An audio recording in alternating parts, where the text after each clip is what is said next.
So the public story around, well, one of the most recognizable celebrities in the world has just taken a really sudden, and I think for a lot of people, a very worrying turn. A very worrying turn. It started when your Instagram account just, poof, Right, vanished. went completely radio silent.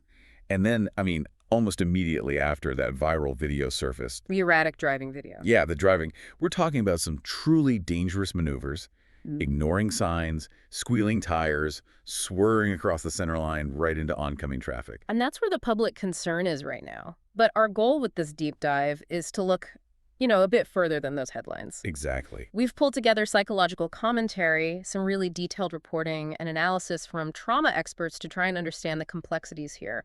This is about trauma, it's about celebrity, and it's about a really difficult path to recovery. So let's start with that abrupt silence.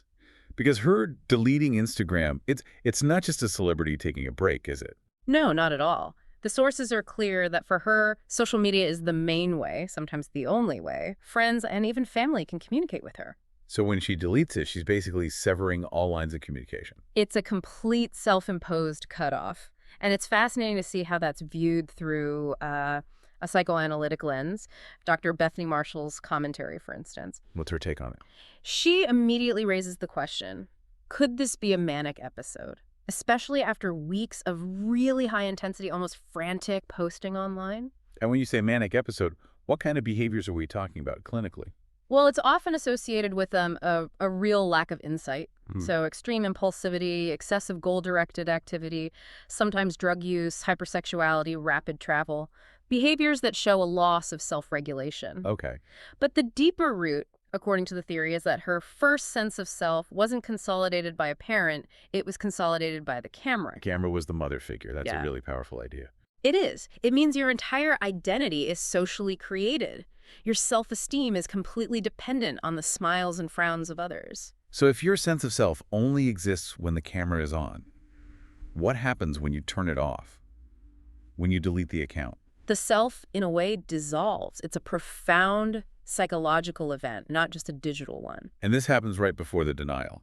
The claim that the woman in that driving video wasn't her, but a look-alike. A doppelganger, yeah. And this is where the trauma and the behavior really connect. A PR expert in our sources noted she often struggles with accepting reality. So she might actually believe it. It's possible. It could be a coping mechanism. Believing a convenient lie is so much easier than facing the truth of that kind of reckless behavior. I can see how that would develop after years of being, well, gaslit by the people around her. That's it, exactly. If you've been told for years that you're unreliable, that you're crazy, your own ability to judge reality starts to break down. Denial becomes a defense.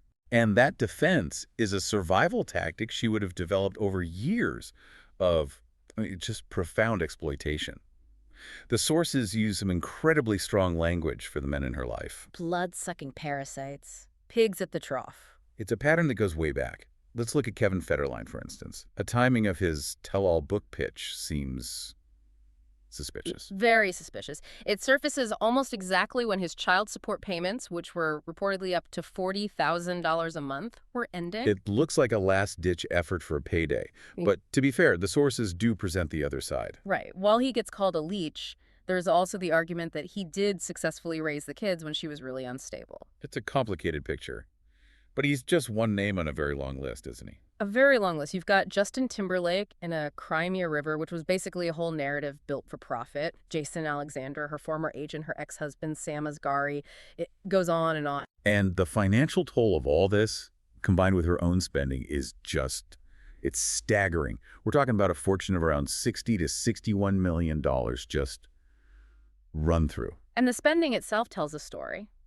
$50,000 for a private jet, $40,000 on pet care, $100,000 on massages. $500 manicures next to a stack of fast food receipts. Exactly. That kind of compulsive, impulsive spending tracks perfectly with the psychological analysis. It's a core symptom of bipolar illness or even stimulant abuse. It's dysregulation made visible. You can see it in the bank statements. You can. And one source makes this really grim point about celebrity life.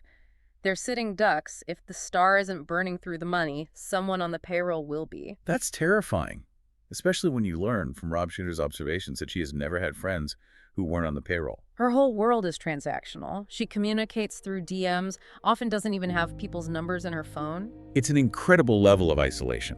And that isolation becomes, well, explosive when you look at what happened after the conservatorship ended. The Free Britney movement, for all its good intentions, led to this massive pendulum swing. From total harsh control To total unrestricted freedom. Right. With absolutely no transition, no safety net. And you can't just flip a switch like that. You can't undo decades of learned helplessness overnight. Of course not.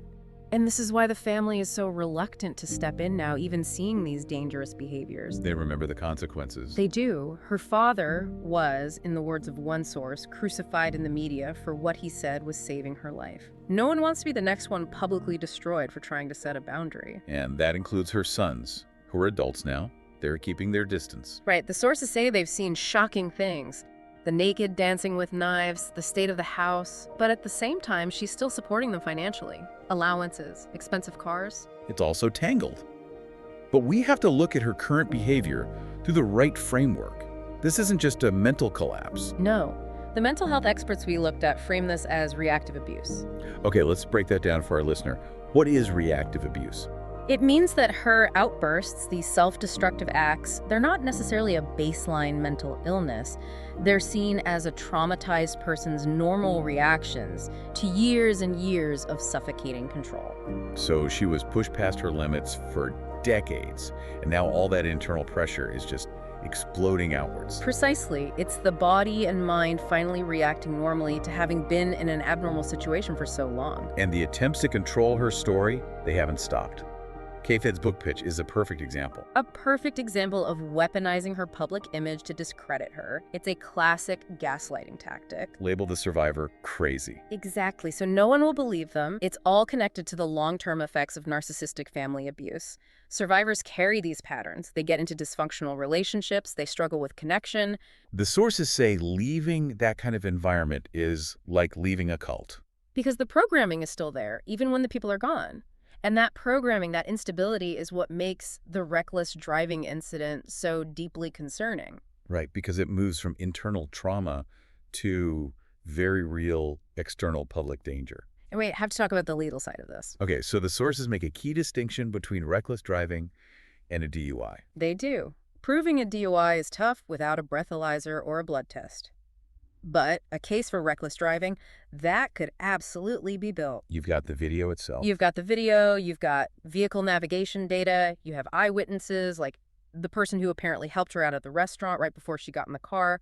The evidence is there. And here's the detail that I found truly appalling. The paparazzi who filmed it, They admitted they didn't call 911. they prioritized getting the footage, getting the payday over public safety. It just shows the predatory ecosystem she exists in. Every single crisis is monetized. And that kind of behavior is what fueled a columnist to take a really controversial stance here. This is the argument that we have to stop just blaming bad men. Yes, that at some point, when your behavior actively endangers other people on the road, you become a public menace. And the columnist argued this is far worse than the 2007 incidents because it's not just about her own breakdown anymore. It's a public safety issue. Which creates a huge conflict. Huh. How do you balance compassion for a trauma survivor with the need for public accountability? And this brings us to what a guardianship law expert said was the absolute core issue for the courts. The crucial distinction. Which is? Capacity versus behavior. A court looks at a person's capacity to make decisions, not just whether they make bad decisions. That's a huge difference. It's everything. People with full capacity make bad choices all the time. They yell at their kids, they drive erratically after a fight. A guardianship, which is the nuclear option, isn't for bad behavior, it's for a lack of capacity. You have to prove they are fundamentally unable to decide for themselves. So unless there's clear proof she lacks capacity, any intervention just risks restarting that whole toxic cycle all over again. And it traps everyone. It's the result of a systemic failure that left her with no supported transition. They took the controls away, but they left all the traumatic programming intact. And now she's trying to pilot this incredibly powerful vehicle, her fame, her fortune, with no training wheels and no support. So as you, the listener, watch this all unfold, years after the Free Britney movement, what's the takeaway? Her struggle really is a powerful reminder that healing from this kind of systemic control, it's It's a long, incredibly difficult journey. It's not a single event.